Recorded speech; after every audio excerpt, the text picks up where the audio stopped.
Hey guys.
Hello?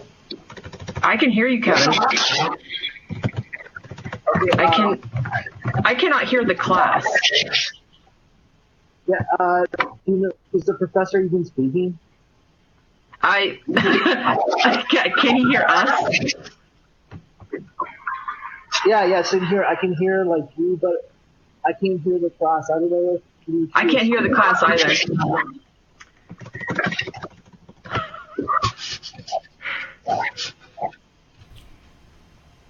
Is it better now? Yes, now I can hear you. Okay. A lot of noise in the communication line sounds like communications with the spacecraft. It does. It kind of does. Okay, so I'll try to put like two in one, and do not expect strict logical organization. So the subjects that we are covering here are more novel, less developed in the community. They're not present in any textbooks, and it will be more scattered overview of several useful facts, and then I hope to summarize them in the flowchart. So and as usual, I will give you a heads up when to wake up and focus, and when you can relax and just consider it as entertainment. So it looks like you have approved, or at least you didn't object the tentative schedule. When we will have two more academic lectures, today and on Tuesday, and then in a week from now, there will be an overview of what is expected in the written reports, and in a week and a half, please consider to bring your final drafts of written reports based on what you do in your research. Okay? So whatever is possible to do in this time is good. Whatever is not possible is not possible.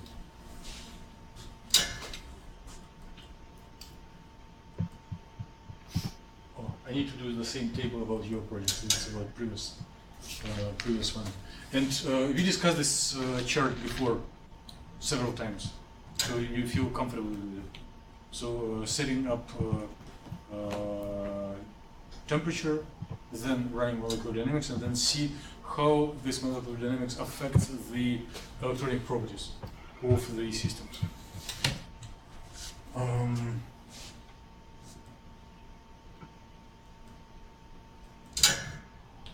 putting it into a table.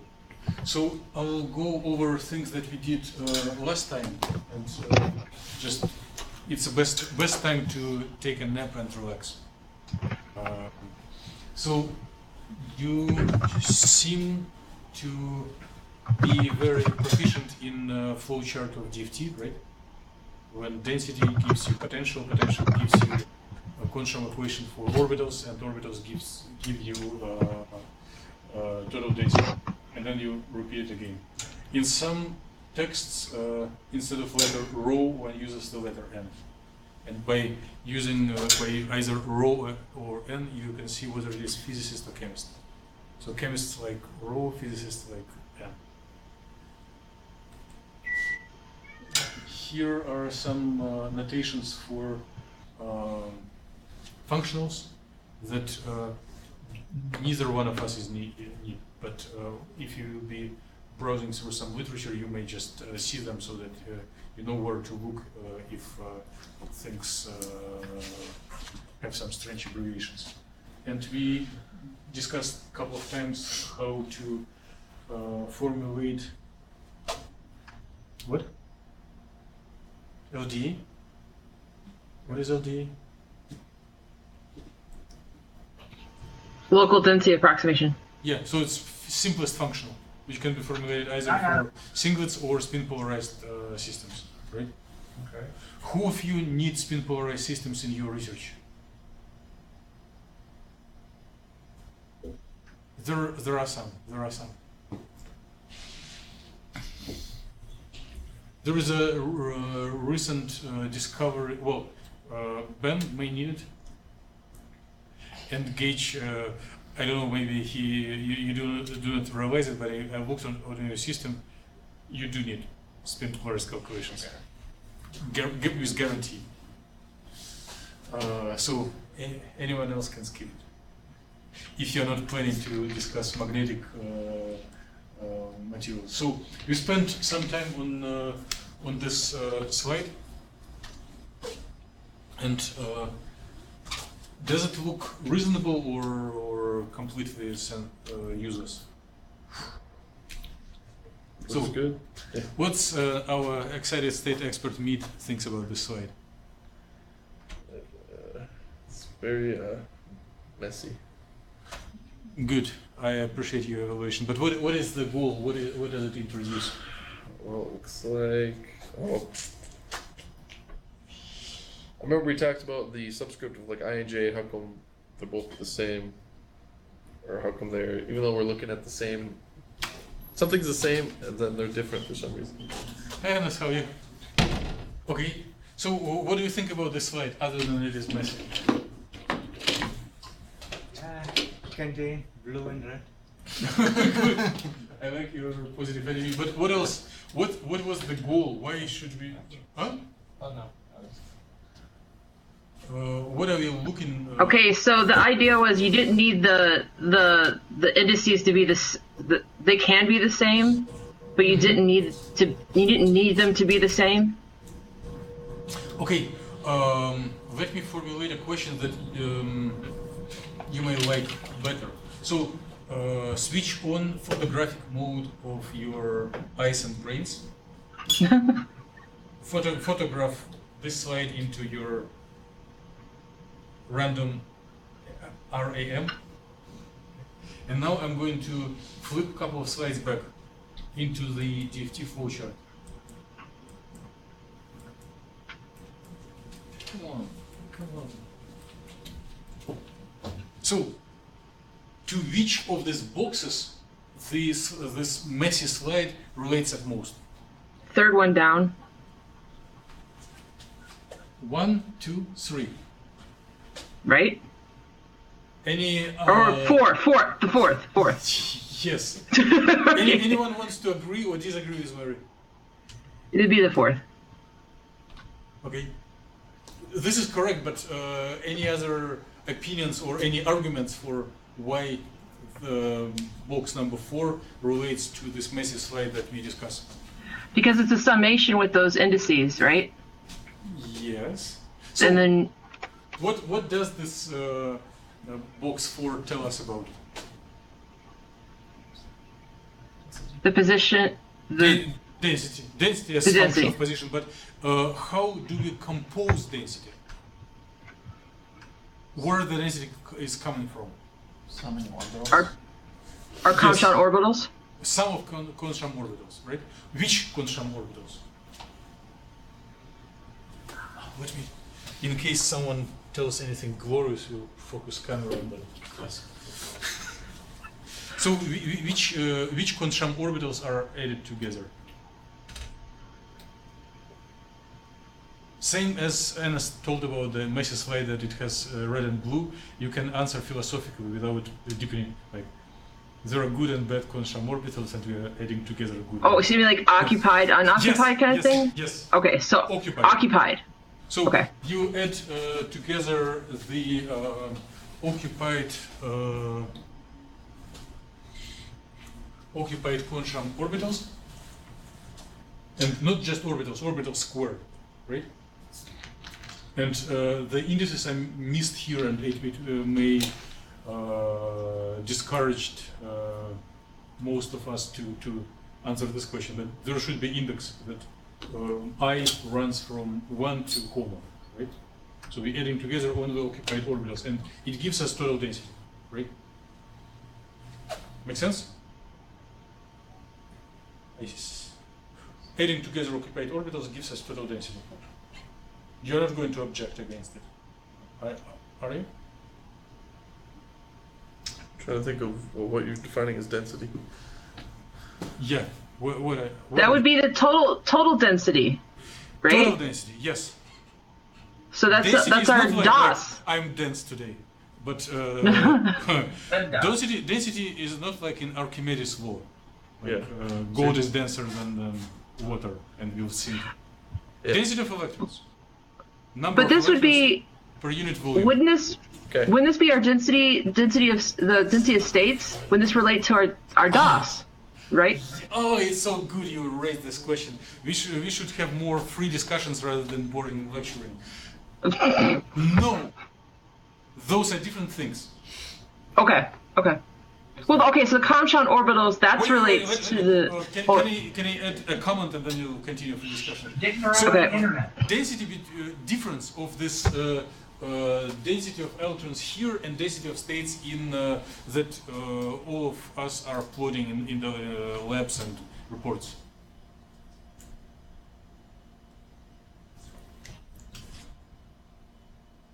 So, as you have seen intellectual effort of Mead a couple of minutes ago, he was trying to set up or seek for a definition. Like philosophically, any intellectual activity of humans can be categorized in 3 aspects: giving name to something, finding properties of something, or apply standard rules to appropriate case. And Mead was practicing first option of human intellectual activity, given definition. So definition of density is amount of something per unit of something, right? And in this sense, yes, density of states that we do and density of electrons here are the same. Only on this global structure. If you go in more details, here it is number of electrons per unit of volume, right?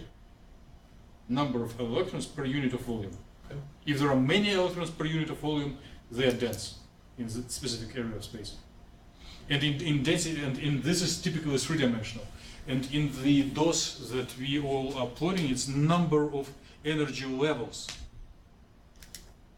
per unit of per energy interval. Right? So here the argument is position, and in our DOS argument is energy. Good? So, what is bad in this equation? I wouldn't say bad because it is most cited and most used theory in the community. But what is insufficiently precise? What is missed in this definition of density as summation of occupied orbitals? If it is not visible, I can focus and. Are we missing the J term? What do you mean J? I mean, like, I feel like there should be some additional information. Maybe we're missing something? Well, I can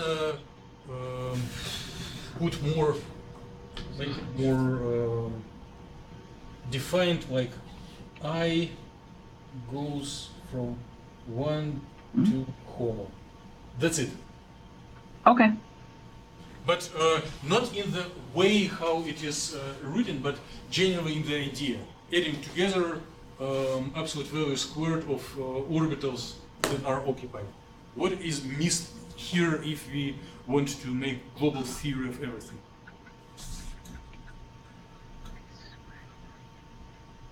And if we relate this question to the main subject of chapter 4.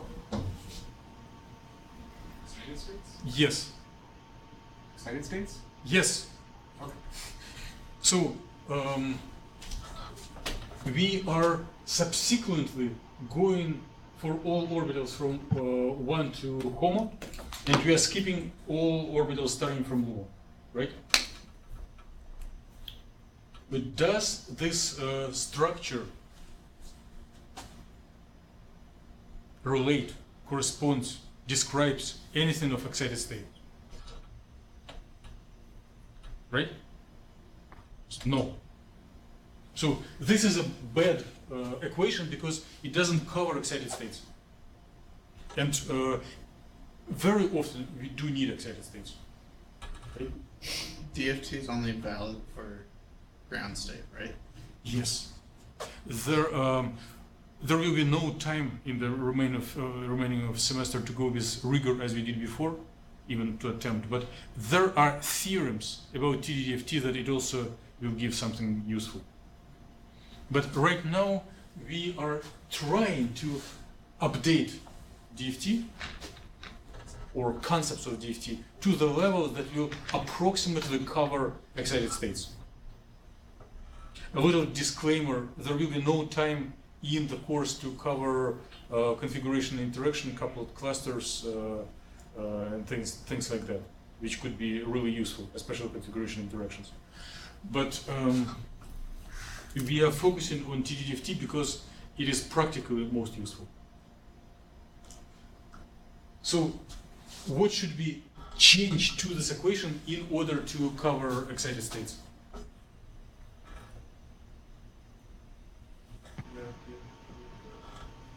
Just add the summation of the excited states, right?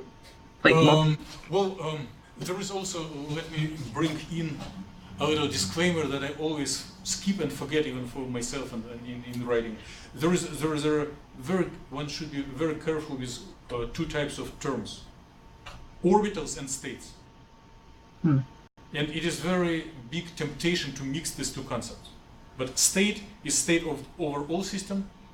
Like state is described by Slater determinant, and orbital is only one part of this big entity, which can be occupied or unoccupied.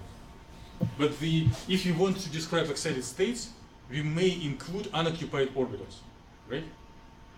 Not only HOMO, but things above HOMO. LUMO. LUMO and above. What else is bad here? Or bad is not the right word. I need to be careful with verbalization. What else can be improved for better precision, for broader coverage of phenomena? Maybe the range? And it is a review. We already covered it last time. So here, this is theta of r absolute value squared, which means theta star times theta. And both of the theta do have index I. Another index? Yes, to consider pairs of non-coinciding orbitals. So you can expand this equation in two directions. First, continuous summation above LUMO, above HOMO, LUMO, and so forth, and include non-coinciding pairs of indices. Make sense? So if we make this little step, we are opening the door from ground states to excited states, but we still can live inside the paradigm of density functional theory. Make sense? Unoccupied. Becoming occupied if you occupy them. Yeah. No philosophical contradictions. Okay. And I'm returning where we stopped. So here is an update of this equation. So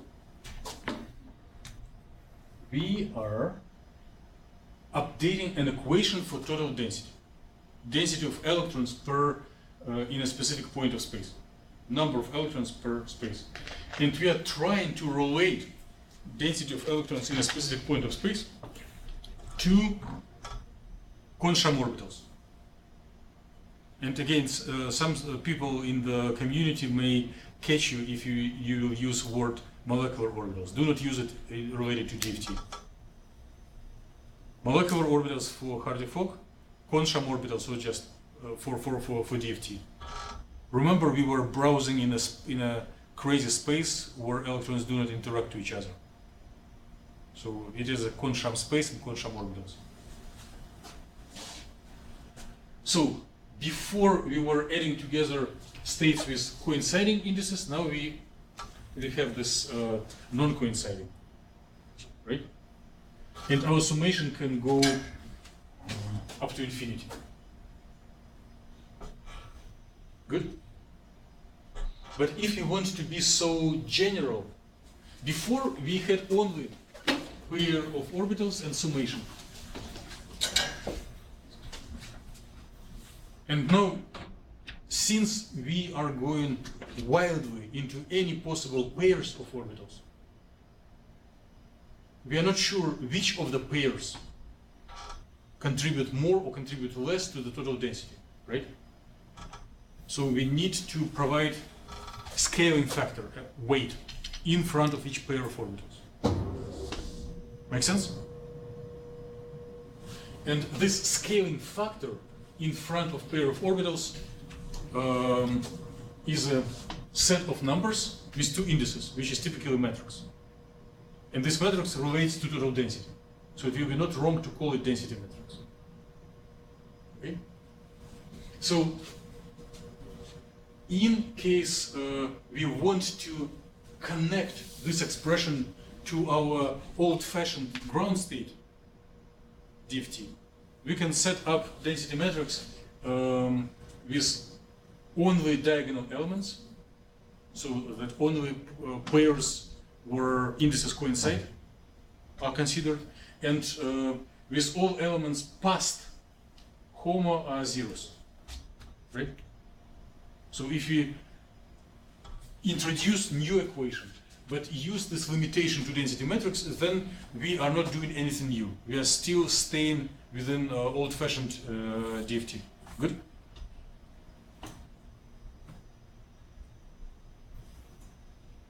What should we do to the density matrix to depart from ground state and go into excited states?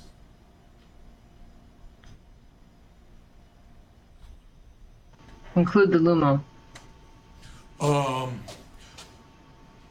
Yes, but not enough. Meet left for a couple of minutes. I hope he will return. But philosophical definitions include LUMO is included. LUMO is included in the following The unoccupied. sense. So here, let me bring the color. So this one is HOMO, and this one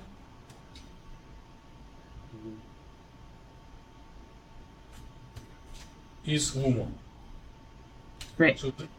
So LUMO is included even if we are not doing any excitation. You need one word more. Energy. Another word. And our vocabulary in this course is very limited. Try randomly a couple of words and I guarantee you will win. Energy. Energy was already tried. Oh. No? What else?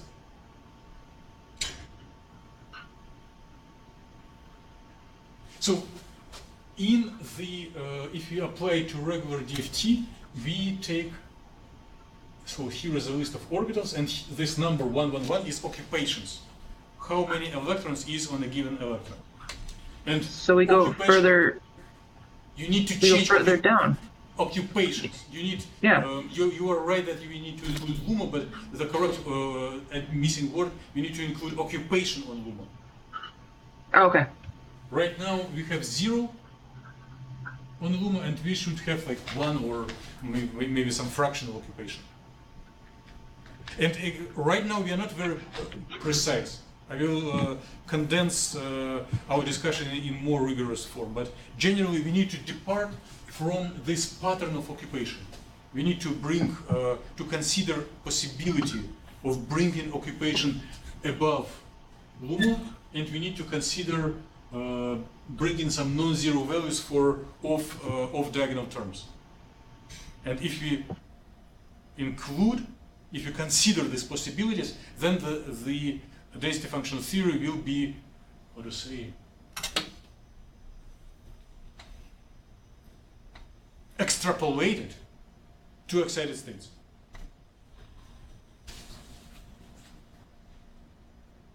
Extrapolate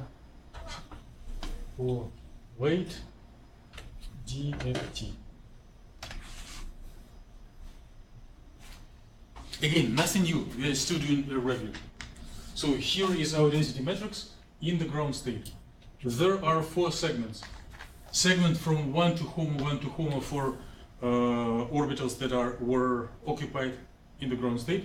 Segment for orbitals after LUMO that are unoccupied in ground state. And segments for transitions between them, transitional densities. So if we expand our definition of density as a summation of products of 2 orbitals with given weight coefficients, you're not yet tired. No? And we chop summation on the 4 fragments. When both indices go from 1 to HOMO, it will be this block. When first index goes from 1 to HOMO, second from LUMO to whatever is available, it will be second block. When they swap, first goes from LUMO to whatever is available, and second one goes from 1 to HOMO, this block.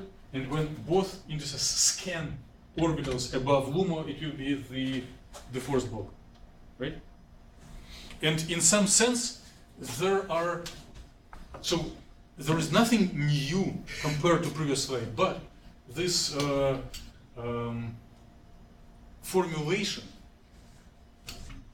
gives us qualitative difference between these scaling factors, between these portions of density matrix. So the density matrix that corresponds to the block of originally occupied and originally unoccupied relates to population density, right? Occupation numbers, which is intuitively reasonable. Occupation on a given orbital. And those off-diagonal elements, which correspond to this, see here we can put here GG for ground to ground, this GE for ground to excited, EG for excited to ground, and EE for excited to excited. Meaning that we are scanning different segments of the space of orbitals. Okay?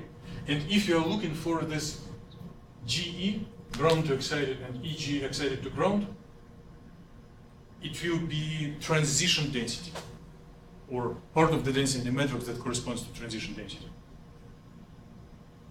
It's not a big intrigue. You may remember it from our previous meeting, and you may have, Ben and Mary may have heard it and practiced before, the concept of transition density. So it is what is being found if you are practicing TDDFT. TDDFT is a theory to find transition densities and transition energies. And when you select drop-down menu in Gaussian and run for TDDFT, it is what is being found. These 2 things. Okay? And the goal for the remaining today's meeting and next Tuesday meeting, which will be like extra condensed chapter 4, is to find an equation for these things and for possible transition energies, which could be different from energy of LUMO minus energy of HOMO. They can be changed because of additional mechanisms such as electron and hole attraction, excited electron and remaining hole in the conduction band, valence band. Make sense? Feel free to stop mid-launch discussion. Okay. It looks like some of us are just practicing tolerance to the contents, or like, okay, I don't mind. Oh, what was this? If our, so the change of the occupations may occur due to photoexcitations. And if photoexcitation has very small intensity, then there will be almost no change to segment of density matrix corresponding to ground. First order corrections to these transition densities, and second higher order correction to the occupations in the excited, which can be neglected. But the response to this transition density is something that will be on theories and calculations noticeable in the linear order in the responses theory.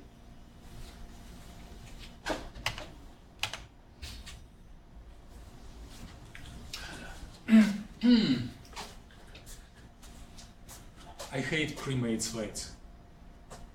I love writing everything from scratch, but for some reason these evaluations, not from students but from faculty, taught like, how can you write with your ugly handwriting? Prepare nice slides. Well, to my best. Oh, that's rude. We shouldn't put it on the record. Okay.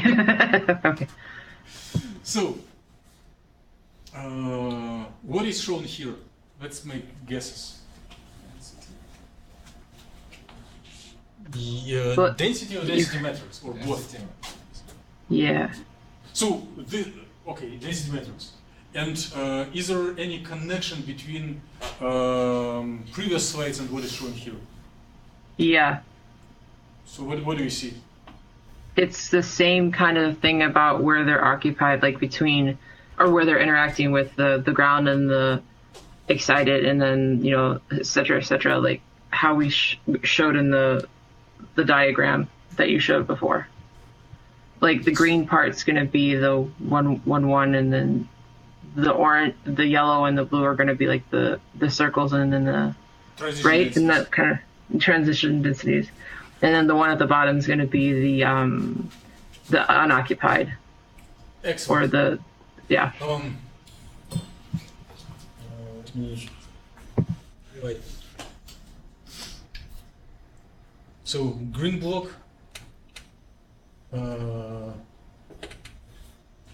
cyan block, and red block, right?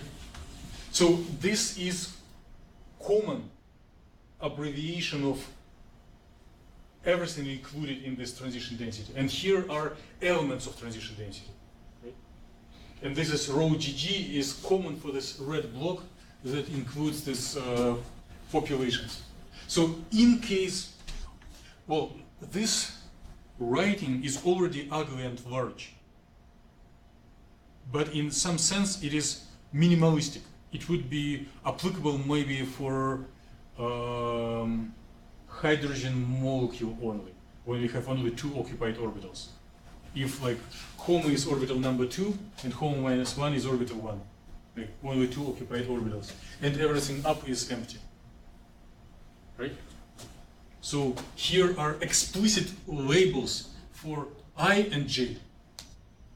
So if we are in a regular DFT, we have only elements with I equal J. HOMO minus 1, HOMO minus 1, HOMO and HOMO. This will be diagonal part of the density matrix, which is non-zero, V equals 1, and that contributes to total density. And the rest will be zeros. And now, if we are exposing our system to irradiation, there could be changes to occupations due to external perturbations. And the density from these diagonal elements may migrate either to occupation of originally unoccupied elements, or as we go through transition from ground to excited state, there could be some non-zero elements popping up in this yellow and blue regions. Make sense? In part. Yes? Is there like any physical interpretation of the off diagonal elements in the HOMO quadrant? Some researchers observe similarity between transition density and presence of current in the system. Like if change of a quantum system is if quantum state is changing with time, then these elements become non-zero, and those are like discrete elements. But generally, if the quantum state is changing, there is a current. But in the red, so the those- diagonal elements represent occupied orbitals, right? Mm-hmm. And then still in that red quadrant, if you go to the off diagonal ones, do those have any significance? Yes. Great. Many thanks for the question.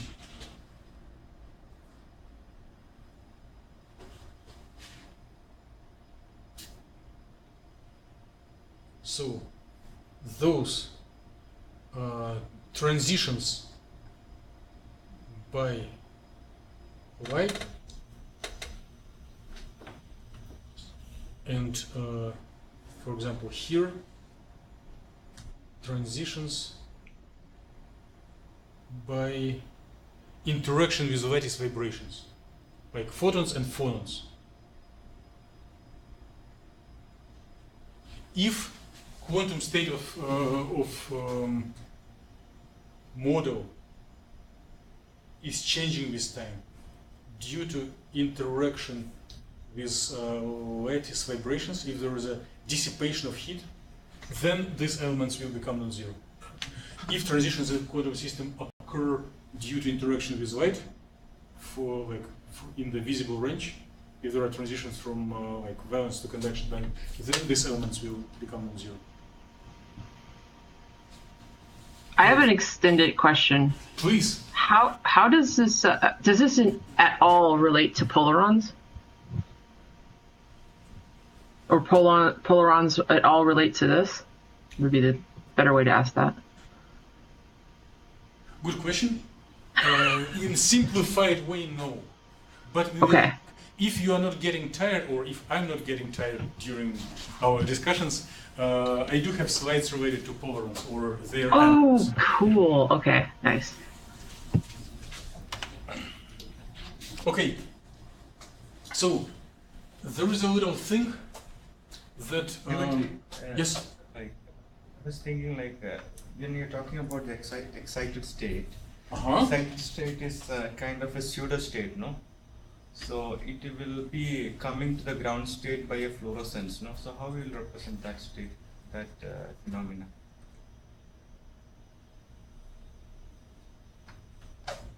I like the class of this year because of the deep, non-trivial thinking in the essence of things rather than mathematical details.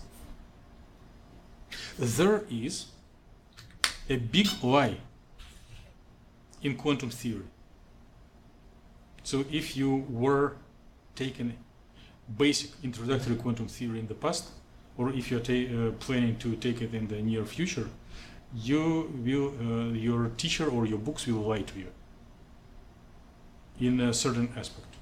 So in the basic quantum theory, or there is a, I'm not blaming, I'm telling that there is a chapter, there is a statement that looks like a lie. And in the postulates of quantum mechanics, there is a statement that if system is prepared to sit in the eigenstate, it will stay there forever. It will not change. Right? So your orbitals are eigenstate of quantum equation. So if you promote electron to this orbital, it should stay there forever. But in practical, it Yes, but in Mother Nature teaches us differently. After some time, it will emit photon and recombine back. Right? Why? What is missed? because none of the system like to stay for a high energy and it's No, none of the systems doesn't like to sit for a long time in a high energy system because entropy is very high. No, it's not about entropy. I'm not fighting against entropy. Again, the concept, but there is a different thing missed. Could it just be that like it's not a, even if it's in an eigenstate, it's not a perfectly isolated system? Exactly. The word is isolation. So postulates of quantum mechanics work for isolated systems, and any of the models and molecules that we describe, we can isolate it with so many vacuum in our simulation cell, but in the real nature, it either sits on a substrate or floats in the solvent, or even if it is in the vacuum, it may interact with rays of cosmic rays or normal modes of quantized electromagnetic radiation. So nothing in the world is isolated. Therefore, this postulate is has limited applicability. So as soon as interaction with some other degrees of freedom come into play, the quantum system will depart from excited state back to ground. So in this sense, we do not need excited states because everything will come to ground. But on the other hand, we do observe excited states. Like there is emission. They are quasi-stable or metastable. The system lives in excited state for a certain amount of time. Fraction of time. Yes. And for this fractional time, we do need a description of a system. Make sense? Really good discussion. Very, very deep. I like that. So, a little technical detail. Who loves matrices? I do. Okay. Who loves vectors? If you are, if you need, like, if there is an election and you need to elect your candidate, your best object in the world or in math, and you cannot say both have some positive and negative side. You need to find your best candidate. Let's make a votes. Who will vote for matrix? 1, 2, 3, 4, 5, 6. Who would vote for vector? Okay, we are in the minority. Matrix is the winner. But in some sense, matrix is like square object. It's more complicated, right? And vector is just one thread of numbers. It's easier. And laziness is a motor of any development.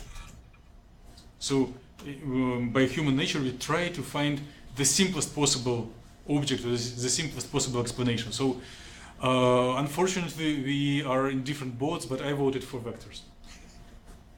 and Nate too. So vectors are more comfortable in, like, if you are trying to program to describe array of data that is arranged as a vector is easier than matrix, and to address and play with it is easier if it is a vector. So from this point of view, I'm going to introduce a trick that doesn't change anything in the science, but it changes a lot in the practical implementations of the TDDFT theory for excited states.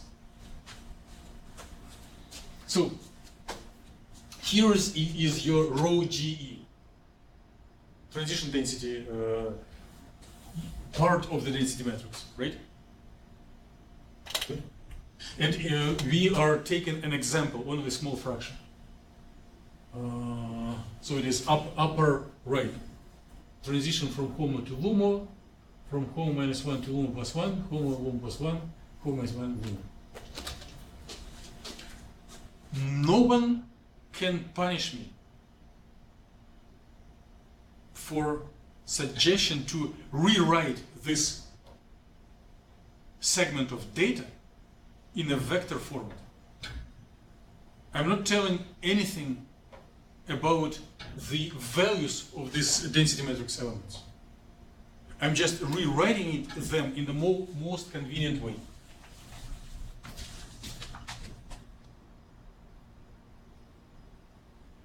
So this one, or cancel, just a second. I'll do it in a more logical way. So this one is here.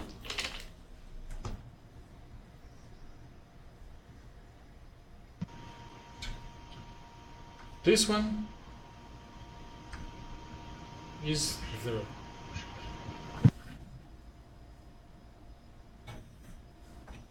This one is here, and the remaining one, this one is here. So I'm basically going 1, 2, 3, 4, 1, 2, 3, 4, right? Rewriting square matrix data object in a form of a column vector, right? You may feel a little discomfortable, but you're not objecting, because it is only the way how to organize data in your computer. Just structure, how to address it, right? So if you write it in the vector instead of matrix, you can address it with one index instead of two. And if later on we need transitions between these elements, if you need equations for them, it's always good to reduce number of indices. But if you multiply with a unit vector in the matrix, you'll get, you don't need to write like this. No? I could be wrong. Unit vector. Well, you can, by multiplying by unit vector, you can parse elements out of the elements. I'm not offering any operations, just rearranging style of data. So, what are my excuses? Or what are excuses of the people who derived theories and try to go this way? You want to be able to use this pseudo vector in a nice way, right? That's the whole idea of doing this.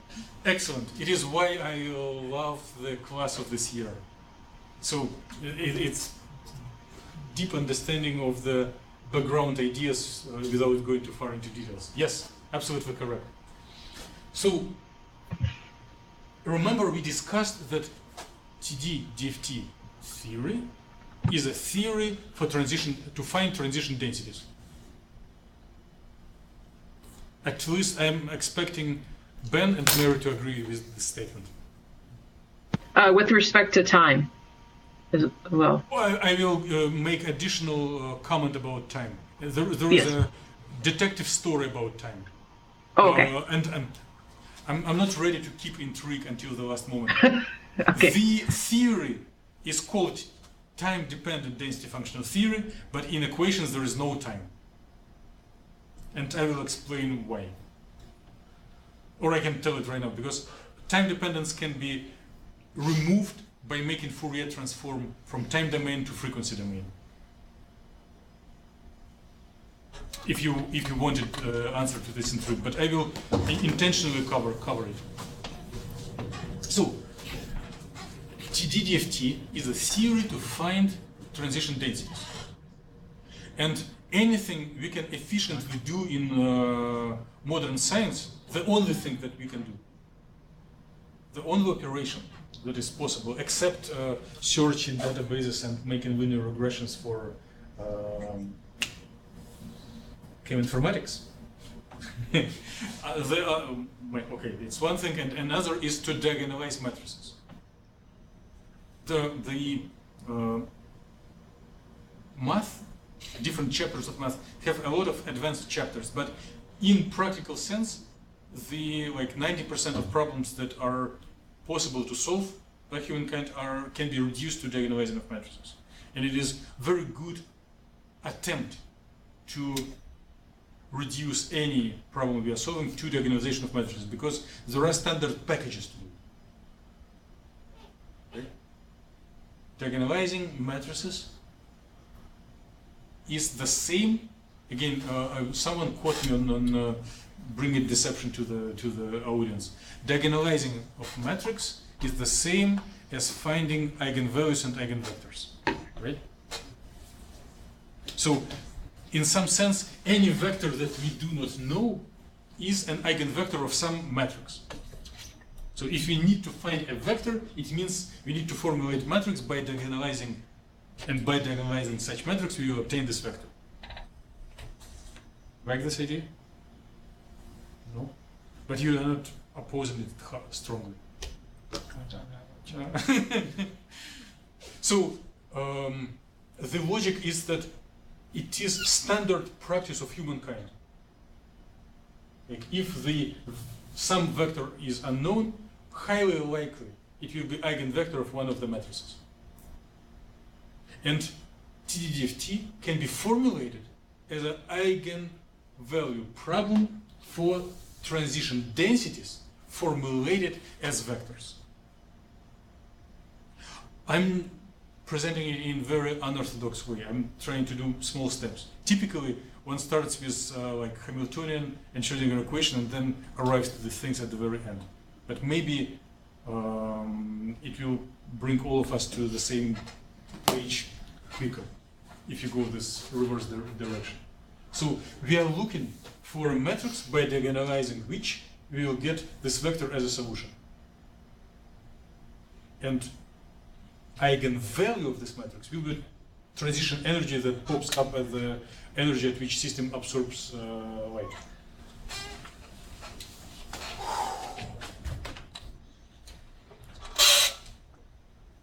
This slide is for Nathan only. We can examine him if he knows what is Blas, what is Lapac, and what is their difference.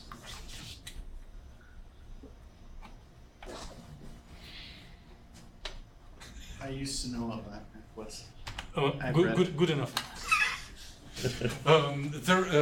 Those are standard packages that you can link to when you are programming some mathematical operations in like C or Fortran. There is a library of linear algebra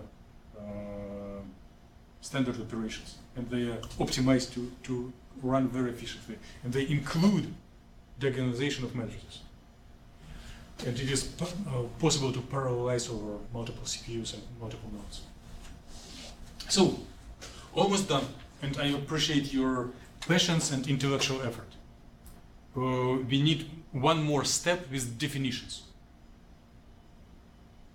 So, you either didn't care or you enthusiastically supported the idea of calling transition density as rho GE and rho EG, right?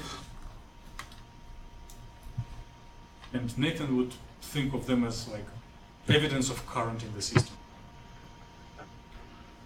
3 letters, too many for lazy people. I suggest to rename rho GE as X and rho GE as X and rho EG as Y. Okay? And we should keep in mind that we doing our best to store transition density matrix element in form of a vector. Transition density matrix elements stored as a vector are called X if it is transition from ground to excited, and Y if it is transition back from excited to ground. So this is like absorption, and this is like emission. We want to bring everything to the simplicity of fingers on a palm.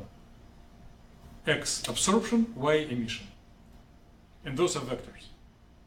So if you suddenly find yourself among readers of theoretical literature on TDDFT, which may or may not happen, you will see X and Y vectors as standard notations. So when people are speaking about transition density, they do not bother about explaining notations, and they just tell transition density X, transition density Y. But now you are certified experts in definitions of components of the TDDFT.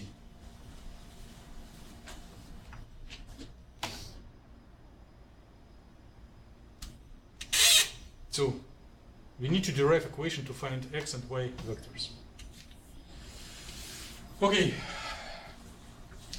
If you care about content of these lectures, which you may or may not do, try to memorize and summarize what we did before. It was kind of organized part of information. Right now, wait, take notes or memorize, and from now on I'm going to flood our chat with a lot of scattered information. It will be less organized. It will all will be useful and related to your projects, but it will be much less logically organized. And I appreciate your patience in this. In some sense, they all are related, but we will come to overall picture hopefully by end of coming Tuesday lecture, if everything will go successful. Standard DFT, orbital squared up to HOMO. One can also put weight factor, Fermi weights. And if we do not have off-diagonal elements, it will be only like a line, a vector of the occupations of each orbital. And those of you who practice Fermi weight to model excited states for photo depolymerization, you are changed by keywords Fermi weight, Fermi. You are changing values of this variable. Yep. Good. If we are not going to anything exotic, in ground state it is 1 if energy is equal below HOMO, 0 equal to above 1. Total density generally is composed of density matrix of 4 blocks. Ground to ground, excited to excited, and from ground to excited to ground. And we introduce notations. Absorption from ground to excited X, emission from excited to ground Y. Good?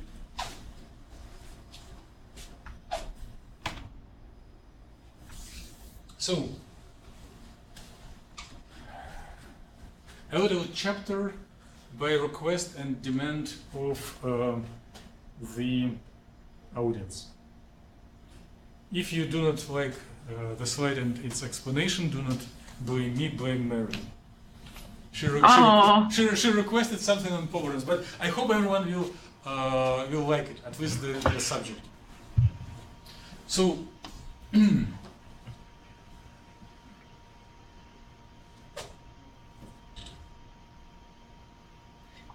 if you were practicing a lot of Gaussian calculations in the past, correlated to optical properties, you may have tried excited state optimization, right?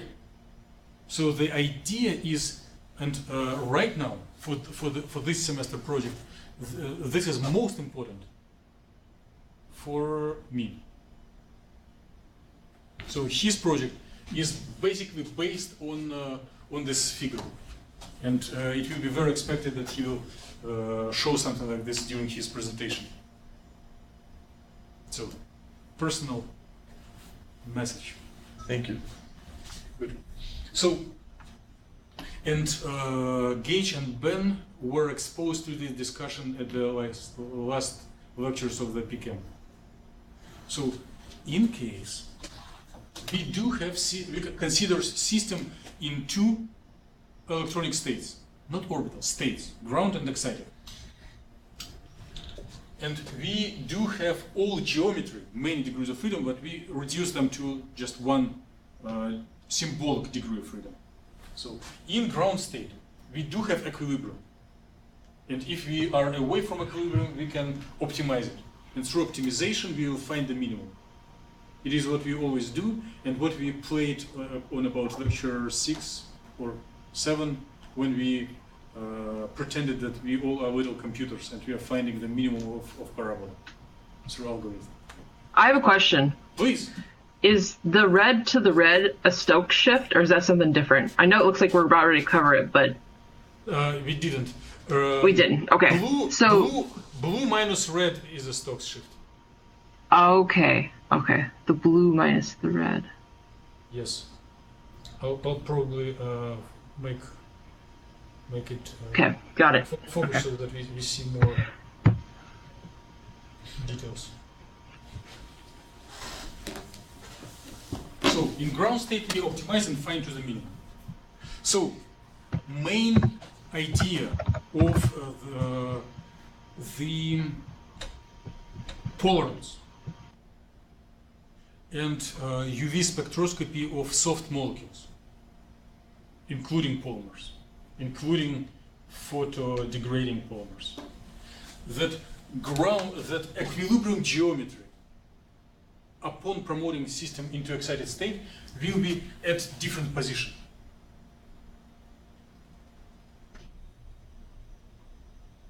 So please try to accept this idea or argue with it. I will repeat it.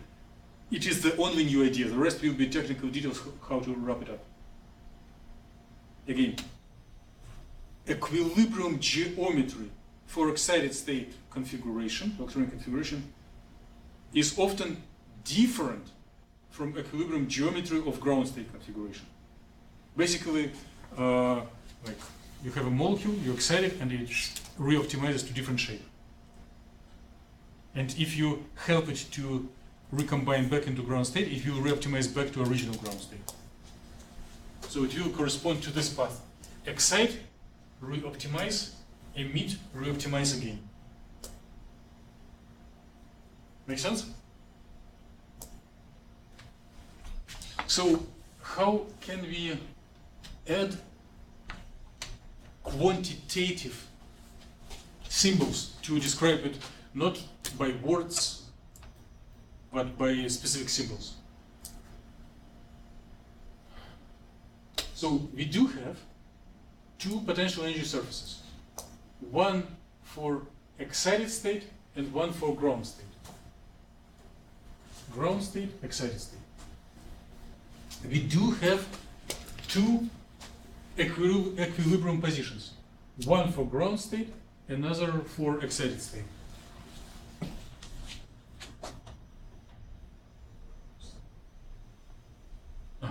Wrong color. So this is RES, equilibrium position for excited state, and this is RGS, equilibrium for ground state.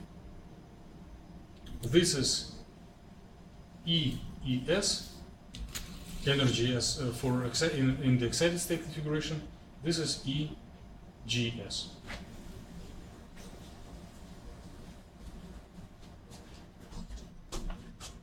So now let's bring a little of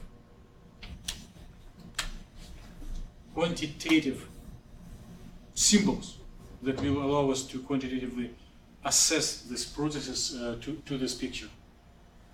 So this point will be ground state potential in the ground state geometry. What is in here?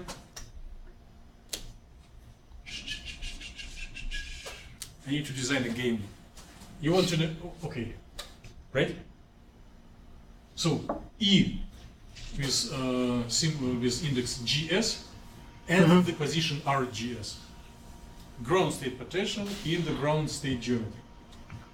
So this point, excited state potential energy at the excited state geometry. I'll do the second one.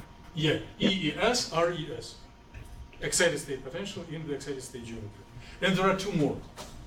Excited state at the ground geometry, which will be here after vertical transition, right? So ground state geometry, but now we are promoting up to excited state potential.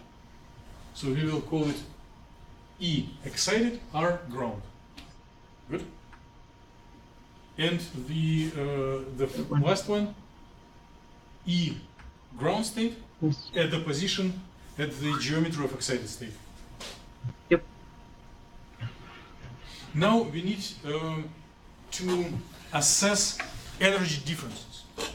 So if we promote a system from ground to excited state by absorbing of quantum, the energy of absorption will be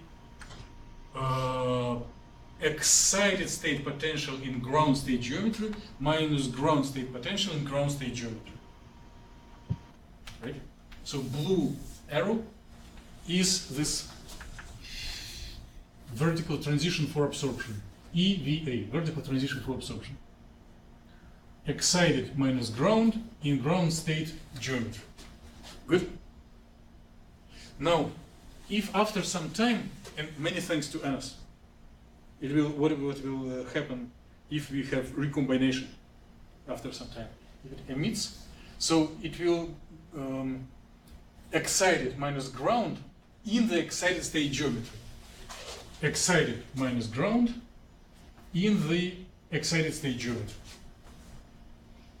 And main observation that in the vast majority of practical systems, the length of the red arrow will be shorter than the length of the blue arrow.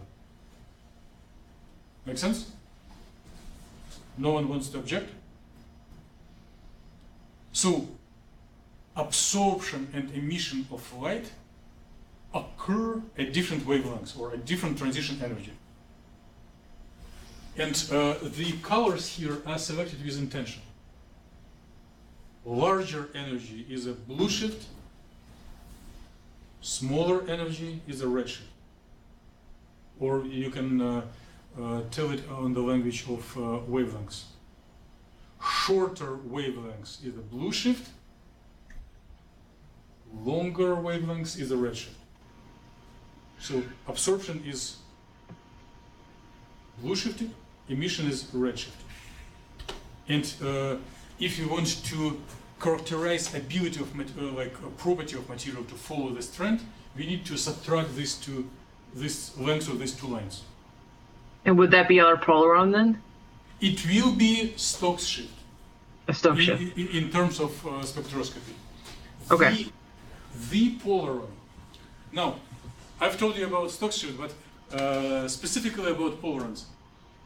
If you charge the system instead of exciting it, Yes.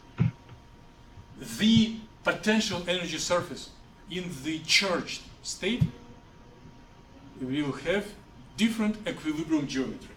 It may be not as much higher in energy, it may be a little lower, but the shift of the equilibrium geometry is highly likely there.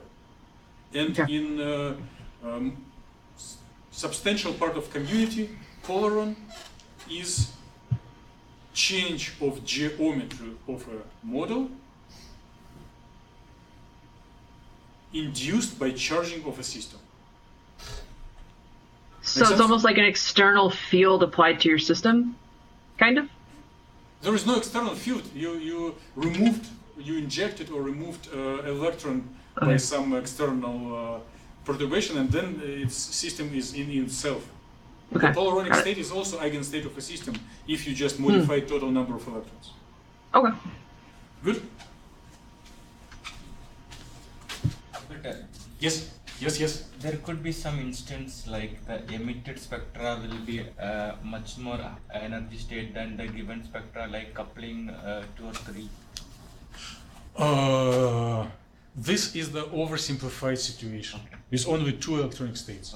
In practice, everything is much more complicated. Yes. I'm not telling that it is absolute truth for any situation. And another thing that we do not have time to cover, and which is not included into any computational chemistry yet, there are some developments in the community, that we agreed at our lecture about 6 that we are practicing Born-Oppenheimer approximation, and we are considering our ions as point charges, right? But before coming to this, we discussed that nuclei are also quantum particles, and we do have nuclear wave functions, and the positions of ions are expectation values of position of nuclear wave for averaged over nuclear wave function. So if we give up this classical path approximation, then one needs to take into account quantization of nuclear position, and in the simplest way it will be harmonic oscillators for each of the quantum states, and it will be discrete states. And transition between these discrete states give rise to which part of spectroscopy? You IR? IR if you are only in ground. UV. UV if you, yes, UV. But anything specific that... huh? It is Nobel Prize holder from India, Raman spectroscopy. Ah, I was gonna say that. So we could see one more spectrum quickly, like anti-strokes. What is anti-strokes in Raman spectroscopy? What? We could also see one more shift, anti-stroke shift in Raman spectroscopy. Yes. So what is that? Ah, now I see that I'm in presence of highly educated company with deep knowledge in spectroscopy. So, if you are having transition from ground quantized state of the excited electron, ground nuclear state, quantized nuclear state of the excited electronic state to excited here, it will be Stokes transition. But if you will have transition from the excited nuclear of the ground electronic to ground nuclear excited electronic, it will be anti-Stokes. Okay? So it will be another arrow from here to there. And then absorption will be redshifted compared to emission. It will be opposite to Stokes. Very good. So here is typical way how UV spectra looks for absorption and emission. So absorption, if this is nanometers, absorption are redshifted, and emission, absorption is blue shifted, and emission is redshifted. And often they have some features which originate either from multiple electronic transitions or just from nuclear, quantized nuclear substructure. What is the relation to your projects?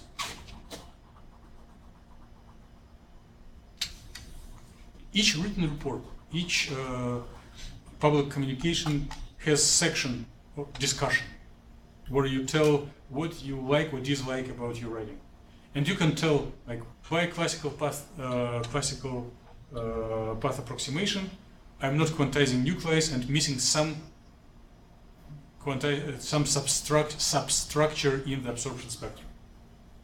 You can tell, like, if you compare, if you find experimental results for the spectra that you are computing and you see discrepancy and you need to blame someone. You don't want to blame yourself. I hope you do not want to blame your instructor, and then you can blame classical path approximation.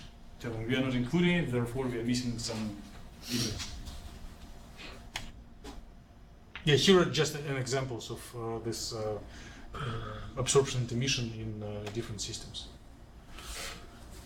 Tired? Or not quite? Not yet. We will. So there are some scattered information.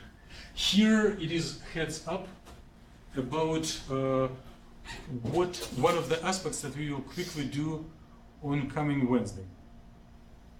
So, taking into account our tough schedule, it will be really great if most part of your projects will be done as much as possible by Wednesday or during Wednesday lab. Okay? So it would be really great if all of your molecular dynamics will be done. And hopefully... Yes?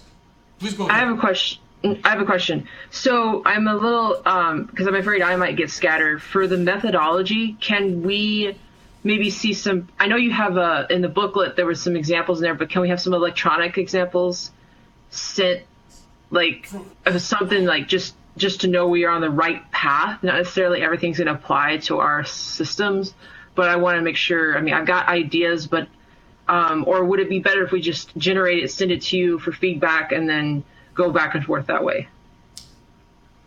May I ask class if the question of Mary was clear and supported by everyone? Do you understand what was the question? Okay, I can explain. Majority didn't understood. Okay, so the methodology. Or pretend that I didn't understood like I Okay.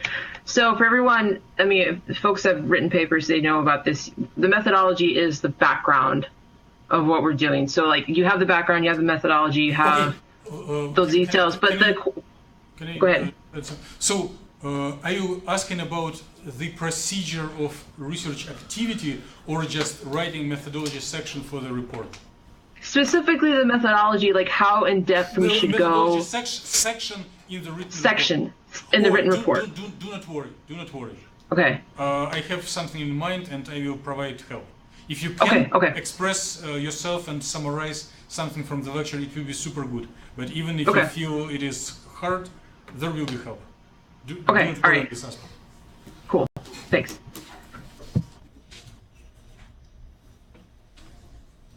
So, in addition to everything, it would be really great if all of you create set of orbitals for your models, right? What are orbitals? Sean's like, what do you mean by create orbitals? Like it's already predefined in our system. We have a slight miscommunication language problem. We may understand different concepts under the same words.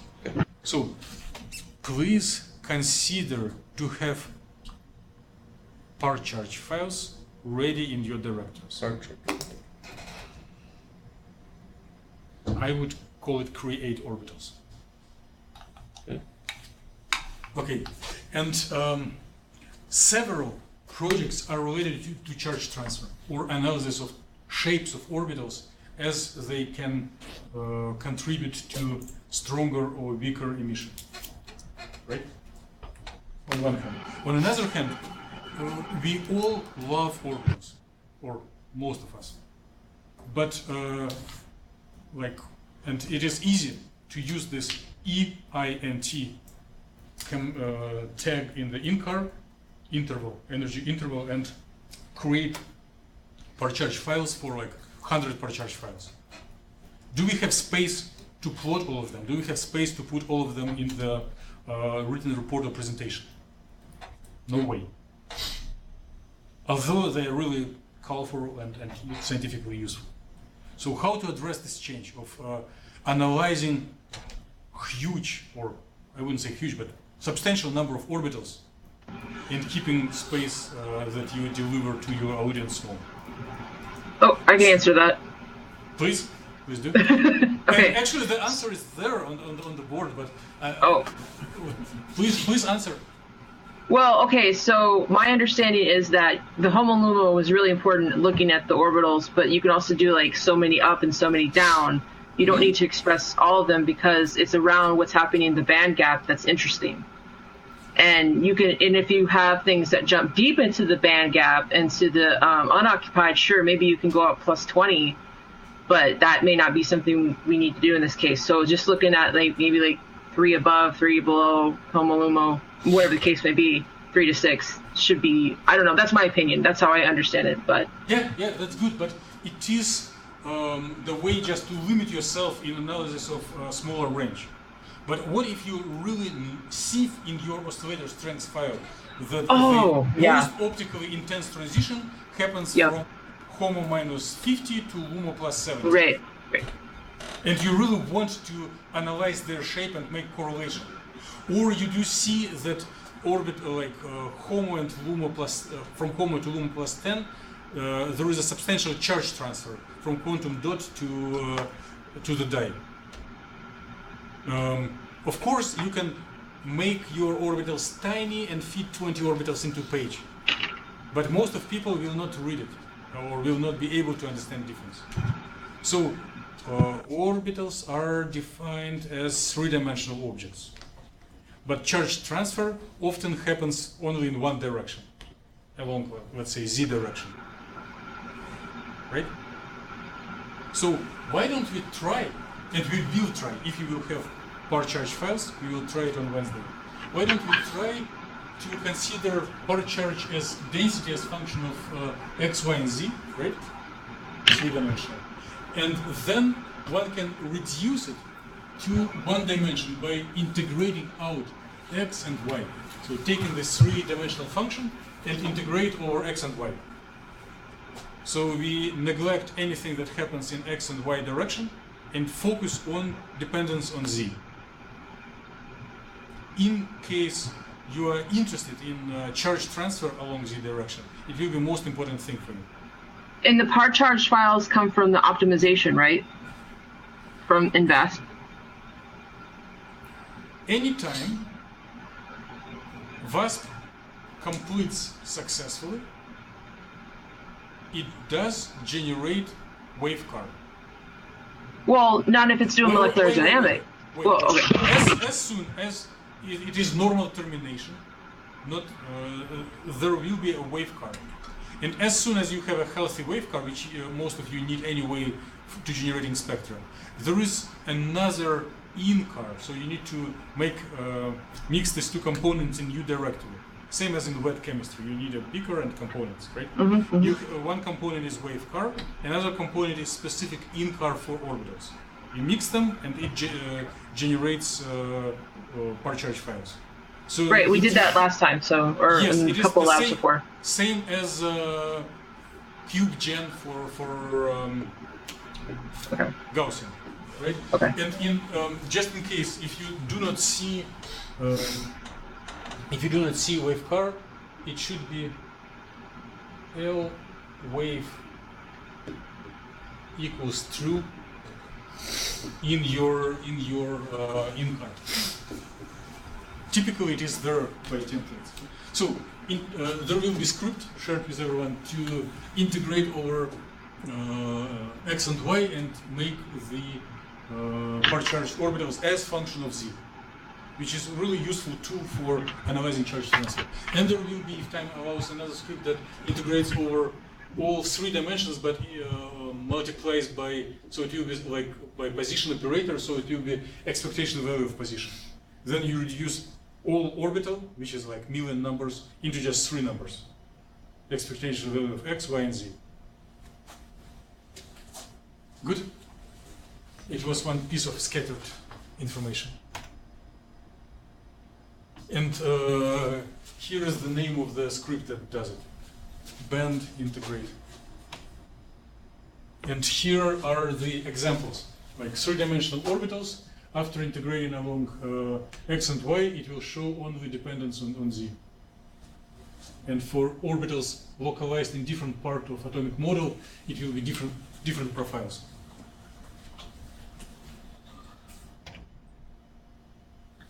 Okay, I don't know about you, but I'm getting tired. We should consider to wrap up, even maybe not showing all information. So, nothing new in this slide. I told you it will be scattered. Okay. So this is summary of absorption spectra computed without TDDFT. So our goal is TDDFT, but in practice we are doing something simpler. TDDFT will work only for small systems and for small range of transition energies. What we are doing right now works for any range. And what we are doing right now is called absorption spectra in the independent orbital approximation. So just a reminder of what we do have when we compute oscillator strengths. I don't remember who was presenting oscillator strengths. Mead for spin polarized, and who did it for, okay. David.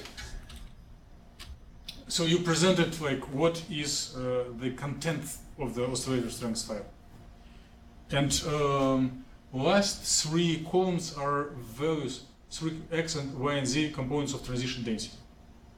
So maybe there was a question, maybe it was just my night dream that everyone asked and everyone answered. What is the equation for transition density? Oh, no. Transition dipoles. Transition dipoles, right? And oscillator strength. So we do have Kohn-Sham orbitals, theta. And we have different I and J. And we put dipole operator between them. And then we integrate it over X, Y, and Z, right? So expectation, matrix element of position operator between pairs of orbitals, Kohn-Sham orbitals. Right? So, and you see that since position is a three-dimensional vector, the transition dipole is also three-dimensional vector. X, Y, and Z. And each of them has indices. With whom we had this discussion? How to, Queenie, you? Telling like about, Sudipta was telling like, is it better to represent as matrix or vector? So in respect to Cartesian, it is a vector. In respect to indices of orbitals, it is a matrix. And in some sense, it is like tensor of ranks. So if we need only one component, then instead of vector r, we put like x. So x projection is integration of Kohn-Sham orbitals together with position along one direction. And as soon as you have, for given pair of orbitals from I to j, you have three components: transition dipole in x, y, and z. You can write them down as row and column and practice scalar product, which will be like length of the vector, right? The longer the vector, the better is ability of this pair of states, I and j, to participate in the absorption or emission of light. So x squared, y squared, z squared, length squared, like Pythagorean theorem. So by multiplying this transition dipole matrix element squared by certain constants, we are getting oscillator strengths, which provide us intensity of absorption at a given wavelength. Make sense? I did send the slides to you. Feel free to borrow equations into your materials whenever needed. It's not a secret.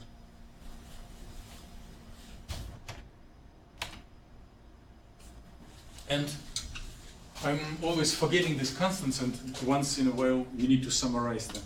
So, transition dipole squared, and then there are constants like mass of electron, charge of electron, Planck constant, transition energy, frequency of transition from I to j, and there is a factor in front of like 4 over 3 pi that originates from making spatial average, assuming that in a realistic world, in an ensemble, your molecule can be oriented at any angle in space. Okay? So constants and transition dipole squared. In case, should I stop here, or not stop, wait here, or if you need details, you can look through slides, right? I do not remember what this is. Who of you ever heard? I withdraw my question. I will do a joke, and I hope you will not mind.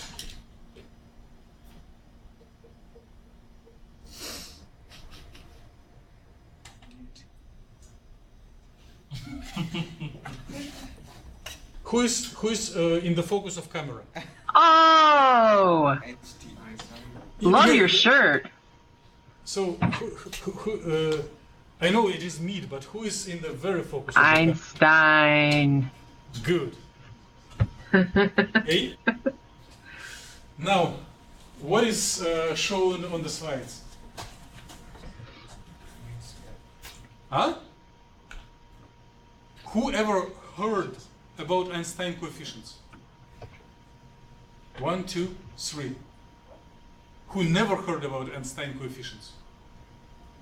Majority. So, of course, I have my coefficients, you have your coefficients, but we are not getting no prize for it, right? So, the target audience for this question seems to be Anas.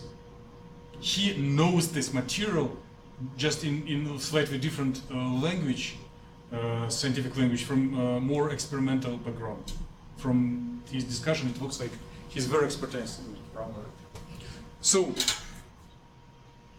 suppose that a molecule is considered only as two states, ground and excited, or even two orbitals. There is nothing else.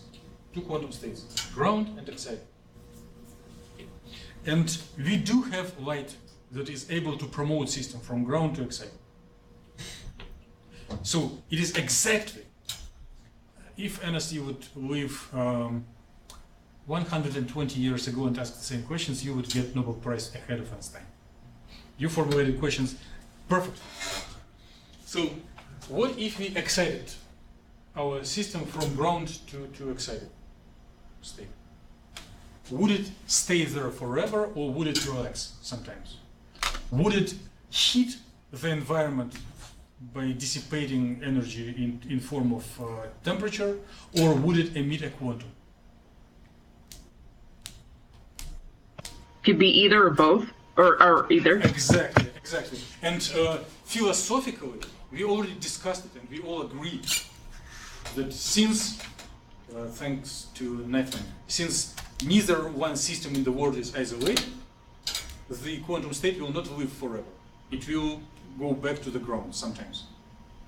And it can, again, thanks to Nathan once again, transition density matrix element can be non-zero either in a smaller box or in a bigger box. Transitions down in energy can be through emitting of photon or phonon. I have a question. Please.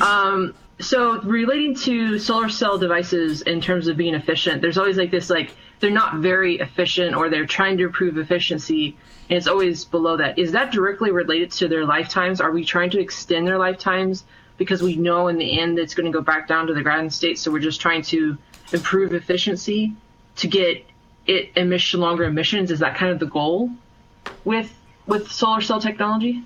Yes and no. Okay. If you would pose your question about light-emitting devices, light-emitting diodes, any single word will be absolutely correct. Extending lifetime and making it brighter. Making it forbidding dissipating of heat and enabling relaxation from excited to ground via emission of photon. It is what light-emitting diodes are doing. Good. But if we are doing solar cells, we can enable dissipating of energy. We just need to make sure, well, there are much more than one ground and one excited. There are several states, and we need to have a cascade of states. With lowest of them, we will have substantial charge transfer character that will drive positive and negative charge away from each other. And it is the goal. The bad guy are trap states in the active absorber, and we need to minimize them. Okay. So that's our limitation. That's our limitation in terms of efficient devices. Yes. Is the trap states. Okay. Yes. So back to T-shirt of Mead. Yeah, Einstein. We already discussed this diagram. Excited, ground, absorption by light, going back with emitting of quantum, which can be either driven or spontaneous. The only little thing that Einstein added to our discussion is kind of things that we did about polarons. He added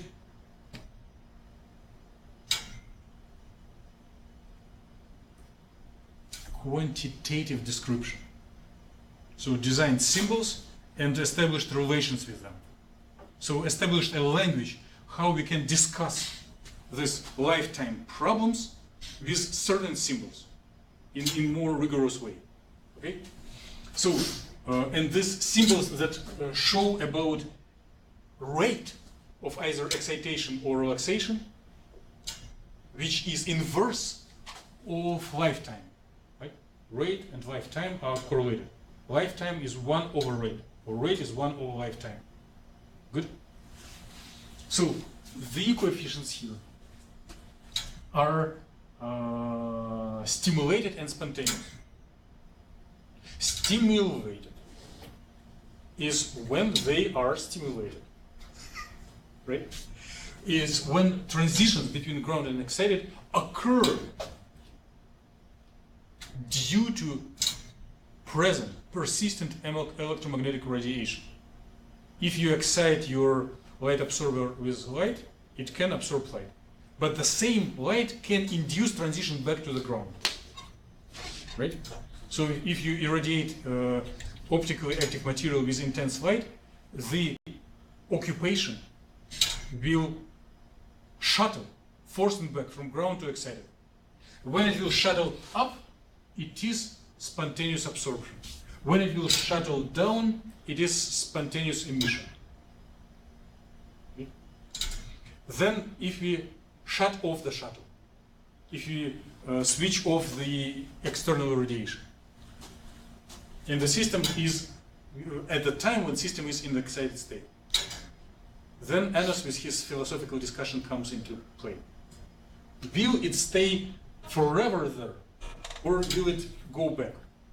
If you do not have driving force, if you do not have external electromagnetic resonance radiation that will mandate it to go back. Yes, it will. Why? The only person who could be able to answer it on the right language is Nathan. Why spontaneous emission happens?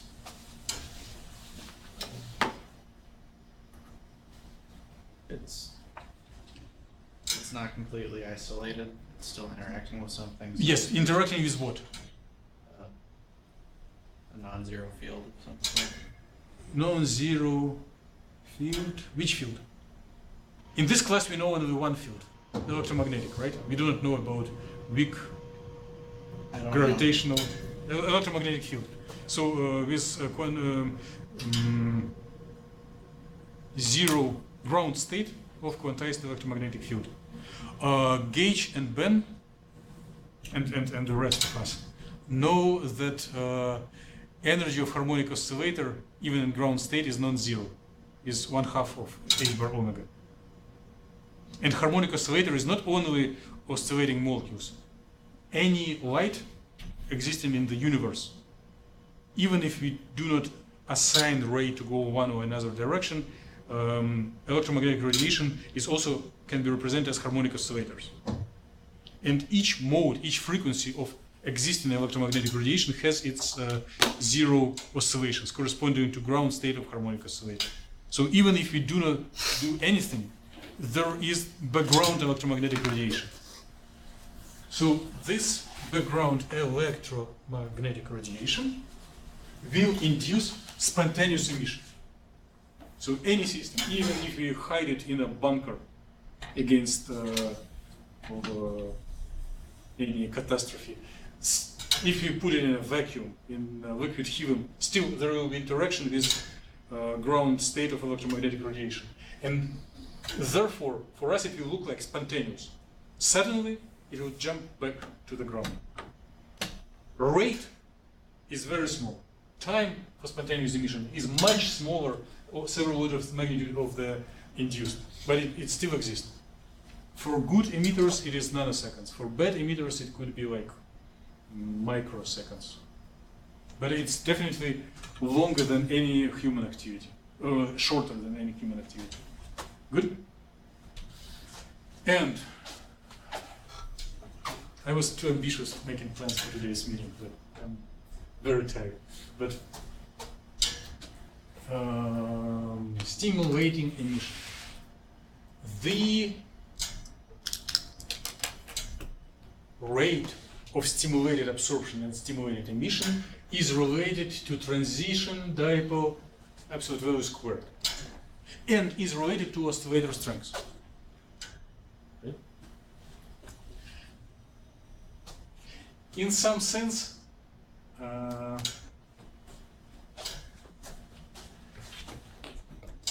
spontaneous and induced Einstein coefficients, so this A and B are called Einstein coefficients. It's a little credit to him for this theory. Are related through transition energy and speed of light, and this A is always smaller than B, right? Because speed of light is so big. But both of them, B and A, through these coefficients, are related to oscillator strengths. D, Ij, I left Ij, but transition dipole squared for a given transition. And if you are looking on the inverse of the spontaneous emission coefficient, it will be inverse of oscillator strength. And it will be lifetime. So how long the system will sit in the excited state before it will emit, right? So if you do know oscillator strengths, you can immediately answer question of Enos. How long system will live in the excited state? How soon it will relax back to ground? So it is 1 over oscillator strength that we all are computing and placing in the os strengths file. One needs just to add some fundamental constants, right? And if you go through repository of the code, there is a version of this of the code that immediately gives you values of the lifetimes, because just multiplies by these constants. And this equation was already presented by David, right? I think so. One index goes through occupied, another through unoccupied, oscillator strengths, and delta function of the parses only transitions, resonance transitions. And delta function is represented as finite width Gaussian, right? Therefore, note that if your gaps are dense, if you are going into infrared, try to select this width parameter a little smaller.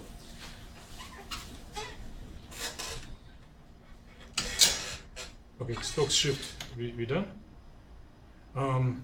I'll start next material because semester is really close, but I will not go over maybe 5 minutes. Stop me. Yeah. Stop me again. Well, I'll at least start so that we have some background thoughts. So, for TDDFT theory, we need an equation that will give us transition densities and energies of transitions. And we are coming to them by practicing time-dependent perturbation theory. If you took advanced quantum, you are aware of it. If you didn't, I will introduce it either today or probably on Tuesday. So if our Hamiltonian has some additional small time-dependent part, and this time-dependent part is typically oscillation with optical frequency, then our observable, such as density, will be equal to ground state density plus oscillating part, which will repeat, which will follow oscillations of this driving force of electric field, right? So since this one is driving, this one is followed, there will be a term in the overall density that will oscillate with this high frequency. But the weighting factor in front of these oscillations will be different in each point of space and at each frequency of this, depends on the frequency at which we excite the system. So, yes, generally, this is density. It is time dependent. And time dependence is in this cosine function. But response of system to this cosine perturbation does depend on frequency. And in fact, we need only this part. Amplitude of response as function of incident frequency. And it is an answer to intrigue. Why time-dependent density functional theory calculations do not have time dependence? Because this time dependence of cosine omega t is too trivial. We are not so silly to introduce this cosine omega t everywhere.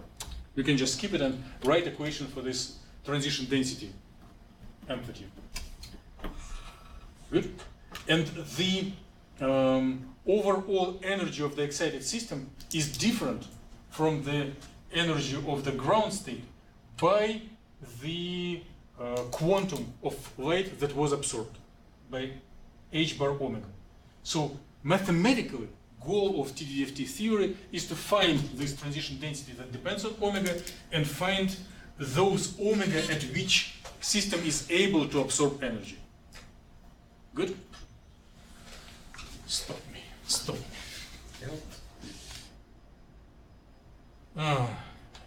Enough. We are tired. Let's depart in peace. Have happy holidays. Relax if you can. Invest efforts into your projects if you want. I'll stay and answer questions. I have a question. That's one last question for today. For the par charge, are we going to revisit that in group again, or is it just kind of on our own? No, it's your own responsibility to have par charge files ready. I will answer privately to emails. But some of you see that I try my best to answer, but sometimes have delays. No, that's fine. Okay, perfect, awesome. The wavecar files, from what I'm understanding, I may have ended my computation a little early. So you're saying the wavecar files were not properly created, most likely? Is that true? Yes. Okay.